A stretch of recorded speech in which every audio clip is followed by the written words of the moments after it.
इतिहास में कुछ लोग विलन होते हैं, कुछ ऐसे होते हैं जिन्हें हम हीरो के तौर पर देखते हैं, लेकिन केपीएस गिल क्या इन दोनों में से है,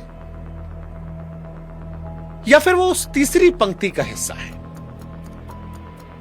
जिन पर इतिहास भी फैसला नहीं कर पाता। आप हिसाब देखिए, केपीएस गिल की छाती पर अनगिनत मेडल है। भारत की सरकार ने केपीएस गिल को पद्मश्री अवार्ड से नवाजा था, पद्मश्री।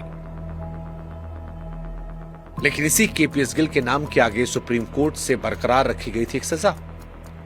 और वो सजा एनकाउंटर की नहीं थी, एक महिला आईएएस अफसर से बदसलूकी की थी।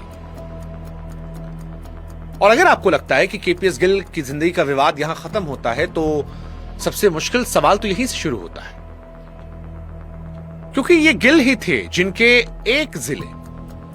अमृतसर के सिर्फ 3 शमशान घाटों के रिकॉर्ड से सीबीआई ने 2097 गुपचुप अंतिम संस्कारों की पुष्टि की, जहां लाशें बेनाम थी, लावारिस लिखकर जला दी जा रही थी, और जिस शख्स ने इन लाशों को गिना था, सबूत इकट्ठा किया था, जिसके ऊपर Z5 ने फिल्म बनाई सतलुज, जिसे आप पंजाब 95 कहते हैं, किरदार जसवंत सिंह खालड़ा, सितंबर 1995 में इन्हीं केपीएस गिल की पुलिस उसे उनके घर से उठा ले गई और फिर वो कभी नहीं लौटा। यानी जो आदमी दूसरों की गुमशुदगी का हिसाब लिख रहा था, वो केपीएस गिल के शासन में खुद ही हिसाब का हिस्सा बन गया। 25,000 2017 में जब केपीएस गिल की मौत होती है, तो हिंदुस्तान ने एक आदमी के 2 जनाजे देखे।